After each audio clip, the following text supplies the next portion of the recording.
तर मी बघताय न्यूज 18 लोकमत बुलेटिनमध्ये सुरुवातीला एक मोठी बातमी आहे। जळगावमधल्या एका केंद्रीय मंत्र्याच्या मुलीची टवाळखोराकडनं छेड काढल्याचा धक्कादायक प्रकार घडलाय। मुक्ताईनगर इथल्या यात्रा महोत्सवात काही टवाळखोरांकडनं या मंत्र्यांच्या मुलींसह अन्य मुलींची देखील छेड काढल्याचा गंभीर प्रकार घडलाय। धक्कादायक बाब म्हणजे या टवाळखोरांकडनं मंत्र्यांच्या सुरक्षा रक्षकांना सुद्धा धक्काबुक्की करण्यात आली। या गुंडांवर कारवाई करण्याच्या मागणीसाठी हे मंत्रीच पोलीस ठाण्यात पोहोचले। भाजपच्या केंद्रीय मंत्र्यांच्या मुलींची आणि त्यांच्यासोबत आणखी इतर काही मुलींची छेड काढण्यात आली। जळगावातली ही घटना आहे। यात्रा महोत्सवात काही टवाळखोरांनी ही छेड काढली। आपण अधिक या संदर्भात बोलूया। सामाजिक कार्यकर्त्या तृप्ती देसाई आपल्यासोबत फोन लाईनवरती जोडल्या गेल्यात। तृप्तीजी, स्वागत तुमचं न्यूज 18 लोकमत मध्ये। जळगावातला एक आणखी प्रकार समोर आलाय, तिथे मुलींची छेड काढण्यात आली आहे, मात्र कोणाच्या तर केंद्रीय मंत्र्यांच्या मुलींची। काय आपली प्रतिक्रिया? मुलींची छेड काढण्याचा प्रकार हा धक्कादायक आहे। त्यात आपण बघितलं तर केंद्रीय मंत्री आहेत, भाजपच्या महिला नेत्या आहेत आणि त्यांच्या मुलीची छेड काढण्यात येते। आपण बघतोय की स्वारगेटचं प्रकरण अजून शांत होत नाही तोपर्यंत अशा पद्धतीच्या घटना घडतायत। आता जळगावमध्ये सुद्धा मुली ज्या आहेत त्या असुरक्षित आहेत आणि आम्ही महायुती सरकारच्या मंत्र्यांना तेच सांगत होतो की ही जी काही अत्याचाराच्या घटना घडतायत त्या उद्या आपल्या घरापर्यंत पण येऊ शकतात। परवा योगेश कदमांचं विधान जेव्हा आलं, आपण बघितलं असेल की ते म्हणत होते की मुलीने जो आहे तो विरोधच केला नाही। अशा पद्धतीची असंवेदनशील वक्तव्य जी आहेत ती महायुतीच्या मंत्र्यांकडून येत होती आणि आज महायुतीच्या म्हणजे भाजपचे ज्या काही केंद्रीय महिला मंत्री आहेत त्यांच्याच मुलीवर अशी वेळ येते, हे धक्कादायक आहे। त्या आरोपींना तातडीनं अटक झाली पाहिजे आणि मग कुठल्याही मंत्र्यांची मुलगी असेल किंवा सर्वसामान्य मुलगी असेल, कायदे आहेत पण कायद्याची अंमलबजावणी होत नाही। इथं जे आहे ते पोलिसांचा जो आहे तो वचक जो आहे तो गुन्हेगारांवर जो नाहीये, त्याच्यामुळे मला वाटतं की अशा घटना जास्त घडतायत। त्यामुळे या आरोपीला तातडीनं अटक तर झालीच पाहिजे, परंतु या घटना होऊ नयेत यासाठी आता पोलीस प्रशासनाने काही केलं पाहिजे किंवा गृहमंत्र्यांनी आदेश दिले पाहिजेत। कारण पोलीस प्रशासन नेमकं काय करतंय, पोलिसांच्या कामावरच आता प्रश्नचिन्ह निर्माण होत आहे। कायदे आहेत पण अंमलबजावणी नाही। मात्र वारंवार इतर गुन्हेगार सुद्धा प्रकार घडताना बघतात, मात्र कारवाई जर कडक झाली नाही तर मग इतरांना सुद्धा बळ मिळतं आणखी परत असे गुन्हे करण्यासाठी। हो, निश्चितच बळ मिळतं, कारण बऱ्याच प्रकरणं बाहेर येतात, गुन्हे दाखल होतात, फास्ट ट्रॅक कोर्टामध्ये जातात, पण वर्षानुवर्षे जो आहे तो त्याचा निकाल लागत नाही, गुन्हे पेंडिंग राहतात आणि मग अशा पद्धतीचे जे गुन्हेगार आहेत त्यांचं धाडस वाढत जातं आणि असे गुन्हे जास्त पद्धतीनं जे आहेत ते आपण सध्या महाराष्ट्रामध्ये बघतोय। त्यामुळे मला वाटतं की लवकरात लवकर हे गुन्ह्यांचे जे आहे ते निकाल लागणं गरजेचं आहे आणि मग कुठल्याही घरातली मुलगी असू दे ती सुरक्षित असणं गरजेचं आहे आणि ज्या मुलीवर अशा काही छेडछाड अत्याचाराची घटना झाली आहे त्या आरोपीला तातडीनं पोलिसांनी अटकही करणं गरजेचं आहे। बिलकुल। तृप्तीताई, धन्यवाद, तुम्ही न्यूज 18 लोकमतशी बोललात त्याबद्दल। तर भाजपच्या केंद्रीय मंत्र्याच्या मुलीचीच आज जळगाव जिल्ह्यातल्या धक्कादायक घटना ही समोर आली आहे। तिथे तिची छेड काढण्यात आली, तिच्यासोबत असलेल्या आणखी इतर मुलींची सुद्धा छेड काढण्यात आली। यात्रा महोत्सव होता आणि काही टवाळखोरांनी या मुलींची छेड काढली, मात्र मंत्र्यांच्याच मुलींची छेड काढली। जिथे मंत्र्यांचीच मुलं सुरक्षित नाहीत, सर्वसामान्यांची काय, असा देखील सवाल उपस्थित होतोय। कारवाईच्या मागणीसाठी केंद्रीय मंत्री स्वतः पोलीस ठाण्यामध्ये पोहोचलेले आहेत आपल्या मुलींच्या बाबतीत न्याय मागण्यासाठी। भाजपच्या केंद्रीय मंत्र्यांच्या मुलींची जळगावातल्या एका यात्रा महोत्सवाच्या कार्यक्रमामध्ये काही टवाळखोरांनी छेड काढली। जळगाव जिल्ह्यातली ही धक्कादायक घटना। गेल्या अनेक दिवसांपासून महाराष्ट्रामध्ये असे अनेक गुन्हे घडताना आपण बघतोय। महिलांवरचे अत्याचार, काही मुलींची छेड काढली जाते, बलात्कार केले जातात, मात्र यामध्ये काही कठोर शिक्षा, फाशीसारखी शिक्षा झाल्याशिवाय यापुढे असल्या गुन्ह्यांना आळा बसणार नाही, अशी देखील एक प्रतिक्रिया येते। जळगावातल्या एका केंद्रीय मंत्र्याच्या मुलीची टवाळखोरांकडून छेड काढल्याचा हा धक्कादायक प्रकार जळगावच्या मुक्ताईनगर इथल्या एका यात्रा महोत्सवादरम्यान काही टवाळखोरांकडून घडला आणि याच संदर्भात आपण अधिक बोलूयात। राष्ट्रवादी काँग्रेस शरद पवार पक्षाच्या नेत्या विद्या चव्हाण आपल्यासोबत फोन लाईनवरती आहेत। विद्याताई, महाराष्ट्रात रोज कोणते ना कोणते असे प्रकार कानावर येत आहेत।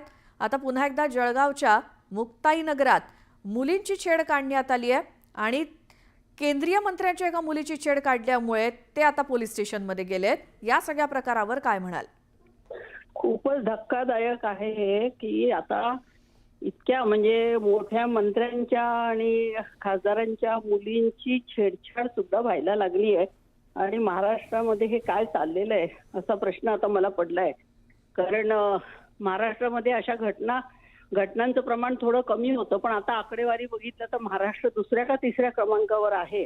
आणि आता खासदार आमदार अशा लोकांच्या मुलींचीही जर छेड काढली जाते, सर्वसामान्य माणसांच्या मुलांचं काय असा प्रश्न माझ्या समोर आहे. तर ताबडतोब गृह खात्याने याची दखल घ्यावी. ह्याच्यासाठी एकच उपाय आहे, तो म्हणजे पोलीस दल अतिशय सक्षम करणं, पोलीस पेट्रोलिंग वाढवणं. आणि ते आपल्याकडनं अजूनही होत नाहीये. माझं म्हणणं आहे की व्हीआयपींना जेवढे तुम्हाला पोलीस फोर्स लागतो तेवढा पोलीस फोर्सची वेगळी भरती तुम्ही करा. व्हीआयपींच्या मागे फिरण्यासाठी वेगळा पोलीस दल करा. आणि जो महाराष्ट्राचा पोलीस दल आहे तो पूर्णपणे म्हणजे त्यातला 50% पोलीस तरी निदान पोलीस पेट्रोलिंगसाठी फिरवले पाहिजे. पोलीस स्टेशनवर अनेक गुन्हे नोंदवले जातात, पण पोलीस इतके लाईटली घेतात. तुमच्या मुली पळून गेल्या असतील, त्यांचं काहीतरी प्रकरण असेल, अशा प्रकारे पोलीस उडवाउडवीची उत्तरं देतात. तर पोलीस दल अधिक सक्षम झालं पाहिजे. मुलींना सेल्फ डिफेन्सचं ट्रेनिंग दिलं पाहिजे. आणि मुलांना अभ्यासक्रमामध्ये हे जे कायदे कडक झालेले आहेत, हे कायदे याच्याने तुम्हाला शिक्षा होऊ शकते, हे तुम्ही एवढं लाईटली घेऊ नका.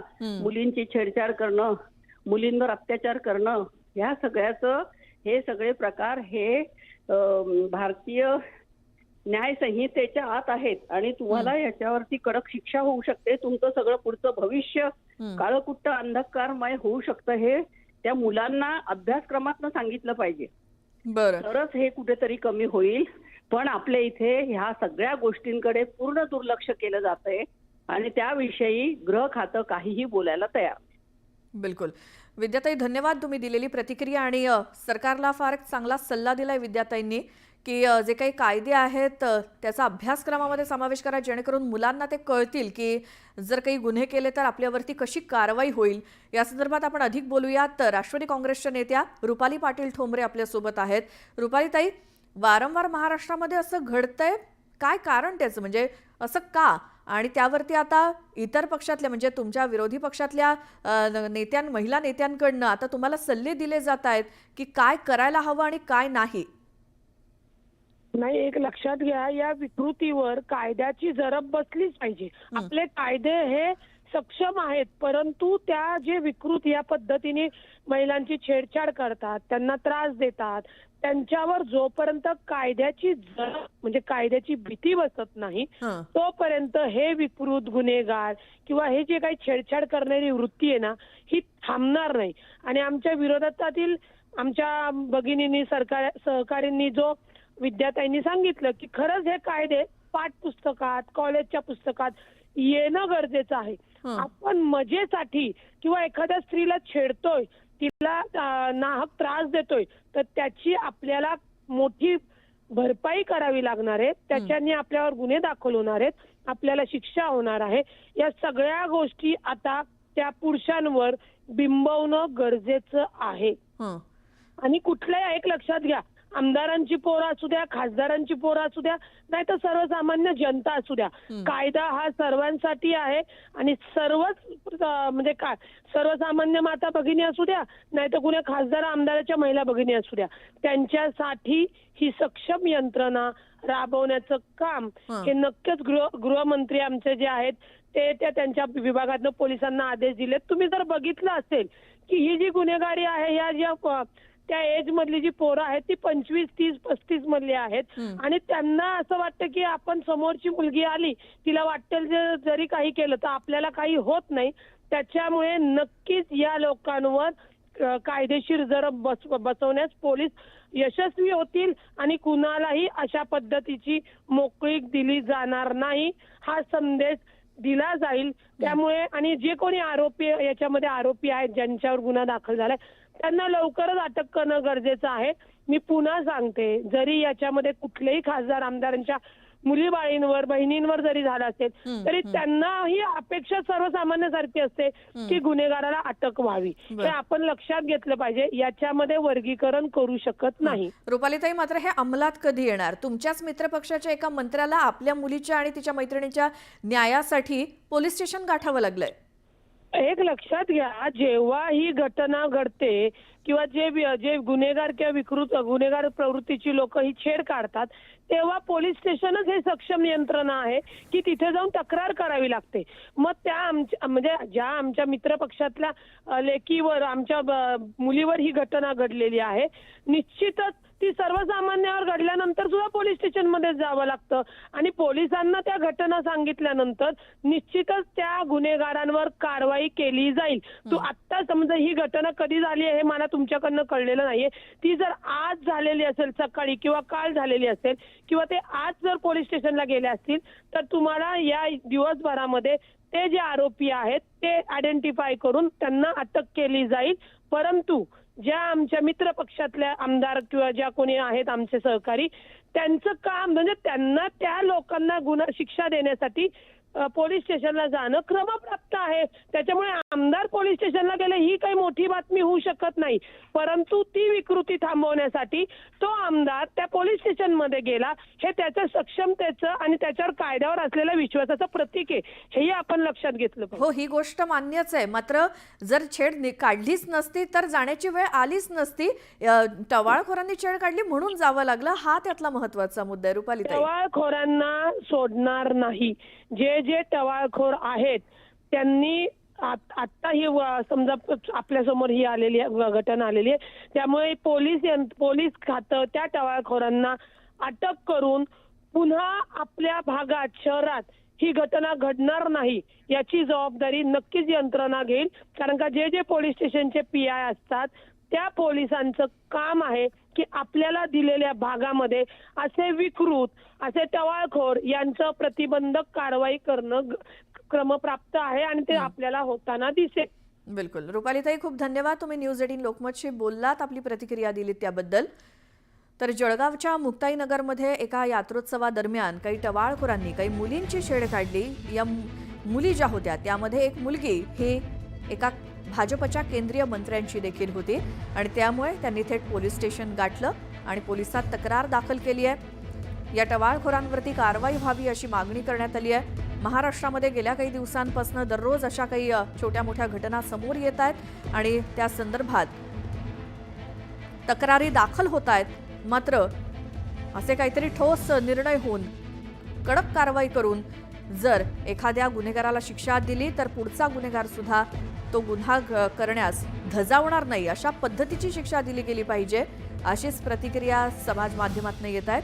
मात्र सध्याची ही घटना ताजी आहे. जळगावच्या मुक्ताईनगर इथे एका यात्रोत्सवाच्या दरम्यान काही मुलींचा घोळका आपल्याला दिसतोय पोलीस स्टेशनमध्ये आलेला आणि त्याच मुलींच्या घोळक्यात एक मुलगी भाजपच्या केंद्रीय मंत्र्यांची मुलगी आहे आणि म्हणूनच या सगळ्याजणी पोलीस स्टेशनमध्ये तक्रार करायला आल्या आहेत जळगावच्या मुक्ताईनगर इथल्या.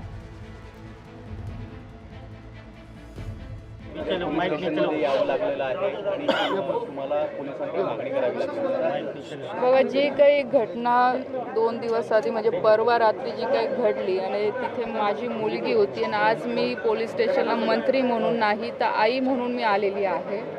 कारण की परवा माझी मुलगी आणि तिच्यासोबतच्या मैत्रिणी जे मुक्ताईनगरला कोथळीला आपल्या मुक्ताबाईची यात्रा असते, दरवर्षी यात्रा असते आणि साहजिक मुली पण यात्रेमध्ये फिरायला जात असतात. तर संध्याकाळी मी गुजरातला होती, तिचा मला फोन आला की मम्मी मला जायचं. तर तिला म्हटलं तू घरचा जो गार्ड आहे त्याला सोबत घेऊन जा आणि सोबत माझा ड्रायव्हर असेल किंवा ऑफिसमध्ये काम करणारे 2-3 मुलं मी तिच्यासोबत पाठवले.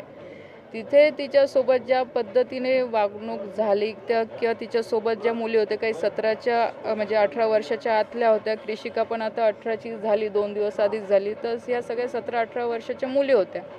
पण तिथे कोणी भोई नावाच्या मुलाने त्या मुली म्हणजे तिथे ते पाळण्यात बसायला गेला तर यांच्या मागे मागे ते फिरू लागले.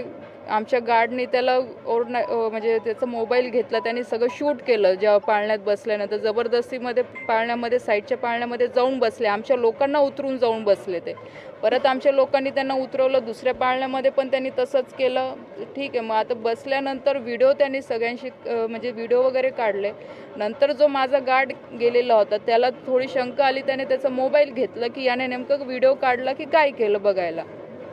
तर त्या गार्डसोबत पण यांनी सगळ्यांनी दादागिरी केली, त्याची कॉलर पकडली, त्याला धक्काबुक्की केली आणि जवळपास 30-40 मुलांचा माहोल तिथे जमा झाला. आणि हे 2-3 लोक असल्यामुळे काही बोलू शकले नाही. त्या मुली पण तिथून घाबरून गेल्या. निघताना त्या मुलांनी ह्या मुलींना धक्काबुक्की केली. काल मी म्हणजे आज सकाळी मी आली, काल कृषिकाशी मी रात्री व्यवस्थित बोलली, कारण ती घाबरलेली होती. मी इथे नसल्यामुळे ती मला व्यवस्थित काही सांगू शकली नाही. आज सकाळी मी तिच्याशी बोलली तर तिने मला असं सांगितलं की 24ला जे म्हणजे हे आमचं घराचं आधीपासून आहे की आम्ही एकादशीच्या दिवशी फराळ वाटप करत असतो. नेमकी मी पण त्या दिवशी नव्हती, मला पालला कार्यक्रम होता म्हणून मी सकाळी गेलेली होती. तर ती बोलली की त्या दिवशी म्हणजे मी तिला पाठवलं होतं फराळ वाटपला, तर त्याही दिवशी असाच प्रकार तिथे झाला. म्हणजे ते हेच मुलं तिथे आजूबाजूला तिचे फिरत होते आणि चुकीच्या नजरेने बघत होते. पण तिने लेट गो केलं की जाऊ दे, म्हणजे आता तिला पण एवढं नाही का आलं की काय. पण ह्या सगळ्या गोष्टी कुठे ना कुठे कनेक्ट होत आहे. जर ह्या मुक्ताईनगरमध्ये अशा प्रकारच्या घटना घडत असतील तर हे किती दुर्दैव म्हणावं की आज ह्या लोकांना माहीत होतं की ती माझी मुलगी आहे, तर आज एक म्हणजे मंत्री म्हणून किंवा खासदाराच्या मुलीसोबत जर असं होऊ शकतं तर बाकीच्या मुलींचं तर आपण विचारच करू शकत नाही.